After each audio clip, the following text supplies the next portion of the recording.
La Segunda Guerra Mundial fue tanto una guerra como un gran crimen. Millones de personas inocentes murieron y millones perdieron sus hogares y sus pertenencias. Las víctimas clamaban justicia. Los responsables de todo este sufrimiento debían responder por sus crímenes. After World War I, the Allies had decided in the peace treaty that people accused of war crimes should be tried. And one of the many concessions made to the Germans after the First World War was a change which the Allies had agreed to in the Versailles Treaty, that the Germans would try these criminals themselves. Well, that proved an absolute and total fiasco. And the Allies were not about to try that a second time. Cerca del fin de la guerra, los aliados organizaron una comisión para crímenes de guerra y establecieron un sistema para llevar a los criminales ante la justicia. La comisión decidió que los individuos que cometieron atrocidades en contra de personas o propiedades debían ser juzgados cerca del lugar donde cometieron los crímenes. Los individuos acusados de crímenes específicos como asesinar prisioneros de guerra o pilotos derribados serían llevados ante cortes militares. Un tribunal internacional juzgaría a los mayores criminales de guerra, a Hitler y a los hombres cercanos a él. Pero Hitler, Joseph Goebbels y otros nazis de alto rango se suicidaron antes de que pudiesen ser arrestados. El jefe de la SS, Heinrich Himmler, fue capturado con vida y encarcelado en espera de su juicio. They were going to ask him to open his mouth for a medical examination. But when they did so, he bit the cyanide capsule that he'd got hidden in his back teeth and died in front of them. So he escaped justice. Uno a uno, los aliados encontraron y arrestaron a los comandantes militares del Reich, los hombres que hacían funcionar la maquinaria bélica nazi. Sorprendentemente, el comandante en jefe de la Luftwaffe, el mariscal Hermann Göring, se entregó al ejército estadounidense. Sus captores lo recibieron más como un dignatario de visita que como un prisionero de guerra. When the press learned that Göring had fallen into American hands, of course they wanted an interview. So the Army produced Göring for a press conference, and Göring came out of the house in which he had been staying and sat under the trees in the garden and was thoroughly enjoying his press conference with the Americans, the give and take. And one of the questions was, do you realize that your name is on the list of war criminals to be tried? And this shook Göring. And he replied, no, I didn't know that, and I can't imagine why. But from this point on, he was not enjoying the press conference. There was nothing in his treatment at this point which gave him any idea that he was going to be looked on as a war criminal. He was allowed to wear his uniform, his medals, and I think that he thought that everything was going fine. El tratamiento de celebridad dado a Göring terminó abruptamente cuando el ejército lo transfirió a un centro de interrogación de prisioneros. It was there that he was stripped of his medals, and a ceremonial dagger that he wore was taken away from him, and his insignia was removed. And I think it was at this time he realized that all was not well. En agosto de 1945, después de permanecer en custodia por 3 meses, el ejército transfirió a Göring a una celda en el Palacio de Justicia de Nuremberg. La selección de Nuremberg fue muy adecuada, pues durante los años 30 el destino de la ciudad marchaba de la mano con el del Führer de Alemania y la del partido nazi. Pero fueron motivos prácticos más que por motivos propagandísticos los que llevaron a los acusados a Nuremberg. El Palacio de Justicia fue el único gran tribunal que sobrevivió a los bombardeos aliados. Para finales de septiembre, 22 líderes nazis, los hombres que una vez controlaron el destino de Europa, se encontraban en las pequeñas celdas de Nuremberg. This was the time that he was thoroughly searched. He was forced to strip. His comment at this time during this humiliation was only, I'm too fat. But he was forced to submit to a complete physical inspection, including a rectal examination, which must have been extremely humiliating for him. When he left the examination cell, he had nothing, not anything of his own that he came in with. Everything was left behind. And then he was moved into a cell which had been thoroughly searched, thoroughly combed for any means of self-destruction. Even nails were taken out of the walls. Los únicos muebles en las pequeñas celdas eran una silla y una frágil mesa construida para romperse en caso de que algún prisionero intentara ahorcarse. El camastro estaba permanentemente atornillado a la pared. Durante la noche, los prisioneros debían dormir con sus manos expuestas. Se les prohibió dormir con las manos debajo de las sábanas. Guardias apostados en las puertas custodiaban a los prisioneros día y noche. A pesar de todas estas precauciones, un acusado, el Dr. Robert Light, encontró una manera de suicidarse. One guard was responsible for 2 cells, and they were on duty at 2-hour shifts. When you're on duty for 2 hours and you're looking into a cell, time has a way of hanging heavy. And Dr. Lai, sitting on the toilet, managed to take a zipper from his GI jacket and evidently looped it around the pipe that ran down into the toilet. He stuffed rags in his mouth to keep himself from crying out, and leaning forward on this loop, he managed to hang himself. He managed to strangle himself. Los turnos de guardia fueron cambiados a un hombre vigilando una celda cada hora. El ejército declaró la prisión a prueba de suicidios. Al mes siguiente, los acusados escogieron sus abogados y prepararon su defensa. El 20 de noviembre de 1945, los 21 acusados ingresaron al salón de la corte y vieron por primera vez a los hombres que los juzgarían. En una plataforma elevada enfrente de los prisioneros se hallaban 8 jueces, 2 británicos, 2 franceses, 2 estadounidenses y 2 soviéticos. El juez británico Lord Jeffrey Lawrence presidió las sesiones.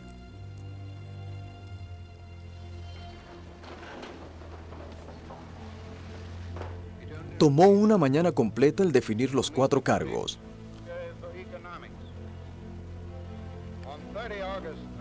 El primero, haber conspirado para obtener el poder y establecer un régimen totalitario en Alemania. El segundo, iniciar una guerra de agresión. Tercero, cometer crímenes de guerra en países ocupados por fuerzas armadas alemanas y en países de ultramar. Y cuarto, crímenes contra la humanidad, esclavitud y exterminio basándose en creencias raciales y religiosas. Los jueces llamaron a los acusados al estrado y les pidieron declararse culpables o inocentes. Hermann Göring fue el primero en tomar el micrófono. Bevor ich die Frage des Gerichtshofes beantworte, ob ich mich schuldig oder nicht schuldig bekenne, I informed the court that defendants were not entitled to make a statement. You must plead guilty or not guilty. Bekenne mich im Sinne der Anklage nicht schuldig.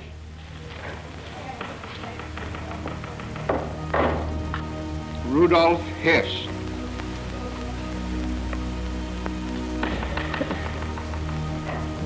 Nein.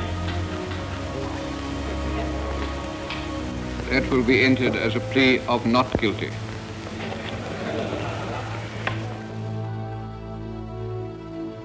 Los 21 acusados pasaron al estrado y declararon su inocencia. Ich bekenne mich im Sinne der Anklage für nicht schuldig.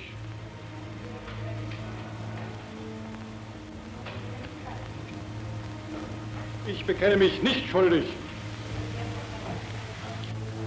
Was ich getan habe oder tun musste, kann ich reinen Gewissens vor Gott, vor der Geschichte, vor meinem Volke verantworten.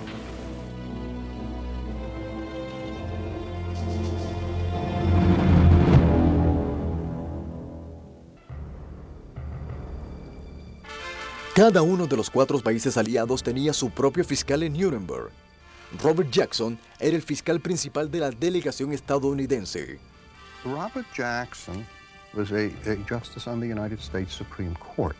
He was chosen by Truman to head up what came to be officially called the Office of the Chief of Prosecution of Axis Criminality. And he was first the chief American negotiator in the establishment of the Nuremberg court system. He was then the American chief prosecutor in the actual trial. Durante el segundo día del juicio, Jackson leyó ante la corte la declaración de apertura en representación del equipo internacional de fiscales. The privilege of opening the first trial in history for crimes against the peace of the world imposes a grave responsibility. The wrongs which we seek to condemn and punish have been so calculated, so malignant and so devastating that civilization cannot tolerate their being ignored because it cannot survive their being repeated.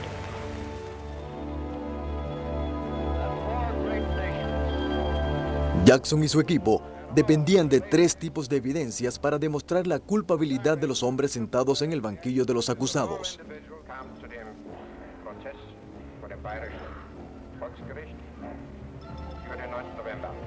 Overwhelmingly, they depended upon German documents which had been captured. If you will, the papers of the people who were being prosecuted. That is to say, when they ordered prisoners of war to be killed, or people to be mistreated, or other terrible things to be done, the prosecution would present the documents signed by the individuals involved. In addition, they produced a small number of witnesses. For example, the man who had commanded the big killing center at Auschwitz was a witness in the trial. El tercer y más comprometedor tipo de evidencias era el registro fotográfico de las atrocidades nazis. The Allies had captured both pictures which the Germans had taken and movies which Germans had made, some of which were official movies and others had been made, if you will, unofficially by Germans, of mass killings, of all kinds of other terrible things. And then the Allies also introduced, as a part of this, pictures which they themselves had taken at the end of the war as death camps were overrun and so on. Jackson describió las actividades criminales de los acusados con documentos, testigos y películas. El almirante Karl Dönitz fue acusado de crímenes en ultramar. Walter von Schirach, jefe de la juventud hitleriana, de lavar el cerebro de niños para sumarlos a la causa nazi. Julius Streicher, editor de periódicos antisemitas, de alentar y organizar la persecución de judíos. Rudolf Hess, el confidente de Hitler, de haber conspirado junto con él para obtener el poder. El ministro de Asuntos Externos de Hitler, von Ribbentrop, por firmar y luego quebrantar tratados desde Múnich hasta Moscú.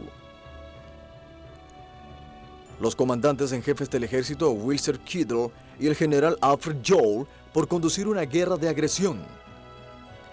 Y el mariscal del Reich Hermann Göring por dirigir a los Waffen, la cual le mostró al mundo el significado de la guerra total. Los cargos sacaron a la luz pública la inimaginable pesadilla que fue el Tercer Reich. Of course, the most sensational charges, the ones we all remember, and the most telling charges were those of crimes against humanity, because they had to do with the running of the concentration camps. And the staff of the International Military Tribunal had assembled what is still arresting and terrifying evidence of the nature of the concentration camps and the Nazi regime as a genocidal organization.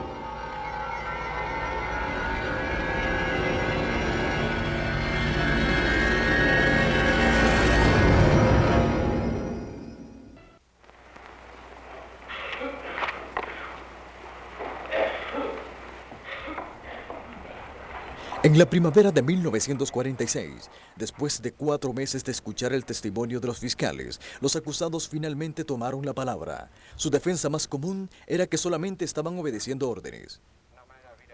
Culpaban a Hitler por todo lo ocurrido. Uno tras otro traicionaron al Führer a quien durante tanto tiempo habían servido.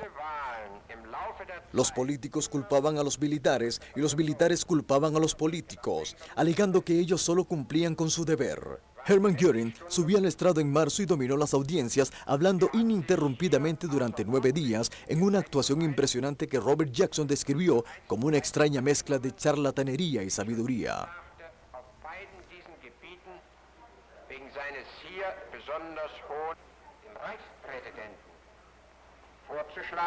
The others were either apathetic or ineffective, but Goering was just wonderful. Goering got laughs, Goering won points, and he was very conscious of what a good performance he was putting on. Goering, after all, had been a First World War fighter ace, and he had a tremendous personal presence. Durante el resto del verano, se le permitió a los acusados defenderse de las acusaciones. 61 testigos declararon a su favor. Los acusados y sus abogados presentaron sus declaraciones finales el 31 de agosto. Después de más de 200 días en la corte, los jueces habían oído suficientemente y se retiraron a deliberar.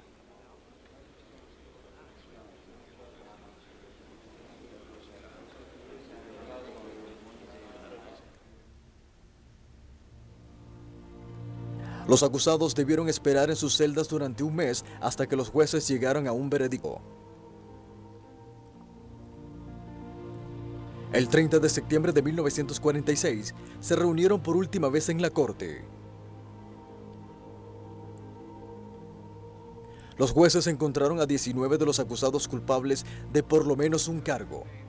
Una docena de hombres fueron sentenciados a la horca. Rudolf Hess y otros 13 recibieron sentencias de prisión de por vida.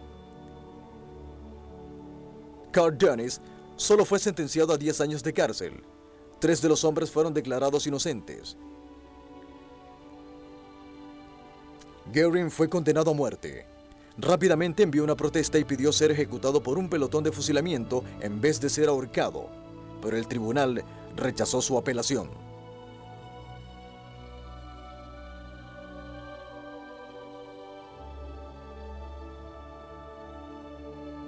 The men who wore uniform, military uniform, felt that they were entitled to be executed in a military way. If they're going to execute us, at least treat us as men of military status and shoot us in our uniforms. They thought hanging a degradation, and I think there was that thought in the Allied mind. We're not going to distinguish between them. They're all going to be hanged. Hanging is an ignominious way. It's a criminal way of dying, and they are criminals, and we'll hang them as criminals. De vuelta en sus celdas, los condenados se preguntaron cuándo sería ejecutada su sentencia. Göring sabía muy bien que la noche del 15 de octubre sería la última para él. Había sido informado secretamente por el médico alemán de la prisión que las ejecuciones empezarían poco después de la medianoche. Cerca de las 8, vigilado de cerca por un guardia y en una celda que había sido registrada en numerosas ocasiones durante el año anterior, Göring se puso su ropa de dormir de seda y se tendió en su catre.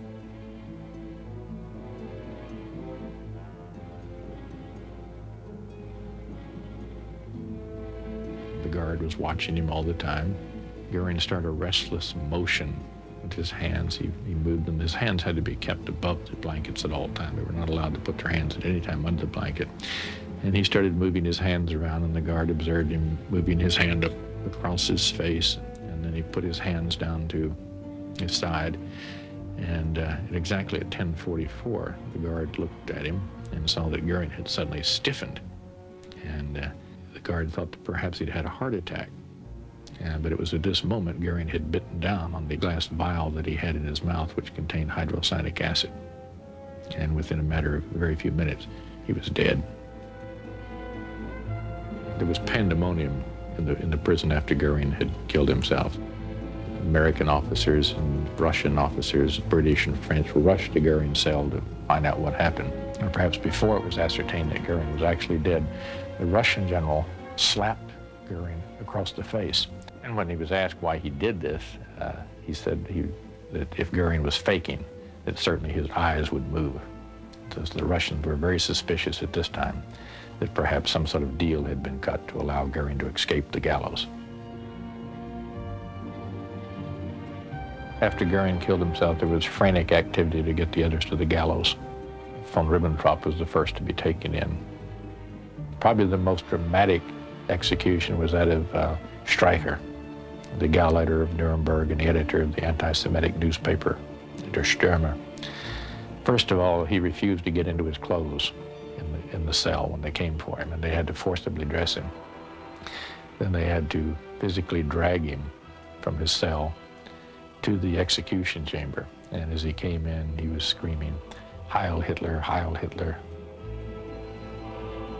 Mientras el verdugo del ejército ajustaba el lazo en el cuello de Streicher, este le escupió y le dijo, "Algún día los bolcheviques te ahorcarán a ti." Perhaps because of the rush and so forth, it's reported that the executions did not go well, that rather than having their necks broken, the hangmen strangled to death very slowly at the end of the rope. Some reports say that it took as much as 20 minutes for some of these men to die. Los cuerpos de los 12 hombres ahorcados fueron llevados a un crematorio e incinerados. La localización exacta de sus cenizas esparcidas nunca se sabrá. La prensa se enteró de que Goering había logrado evadir el verdugo y exigió una explicación. The army was put in an extremely precarious position after Goering killed himself. First of all, they had allowed their chief prisoner to escape the gallows. Secondly, the Russians were claiming that the Americans had deliberately given Goering the poison in order to appease German nationalism at the time, in order to allow Goering to escape the gallows. They had to determine how Goering got the poison. So a three-man commission was appointed to study the circumstances of Goering's death. The commission concluded that Goering had always had the poison with him while in Nuremberg prison. They couldn't answer the question how he brought it into the prison, but the main conclusion was that Goering, subtle individual that he was, had outwitted the American army, and there was no complicity on the part of any U.S. soldier in the prison. La investigación del ejército fue una pantalla, pues nunca supieron explicar exactamente cómo pudo Goering esconder el frasco de veneno de casi 2 pulgadas de longitud en su celda o en su cuerpo durante casi un año.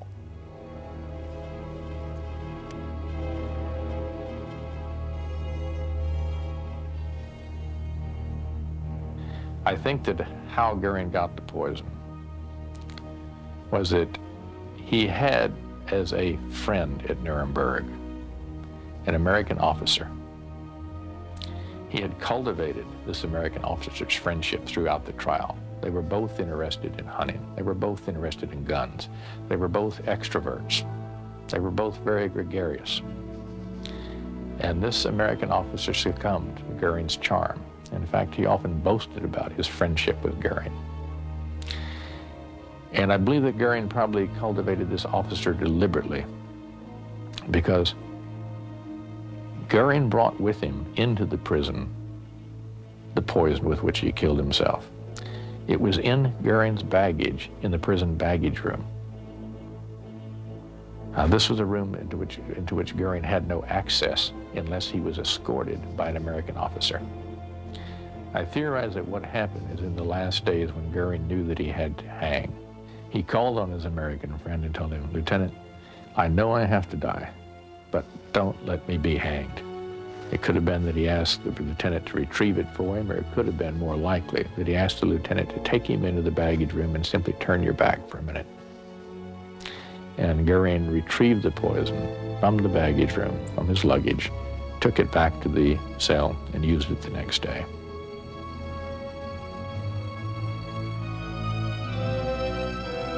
Un oficial del ejército tuvo motivos y oportunidad para ayudar a Goering, el teniente Jack Chet Willis.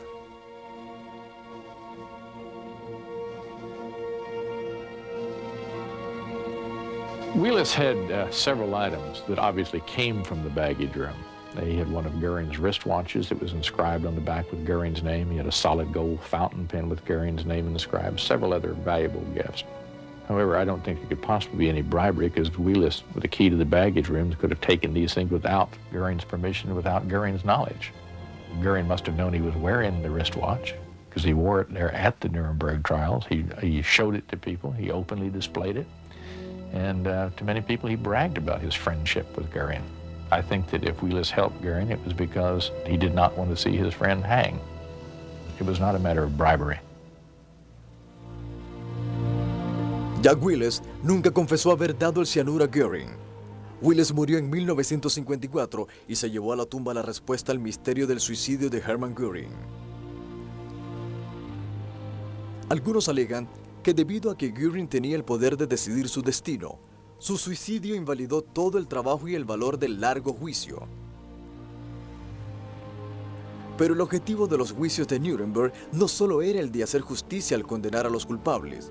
El procedimiento mostró al mundo los horrores creados por Hitler y sus secuaces.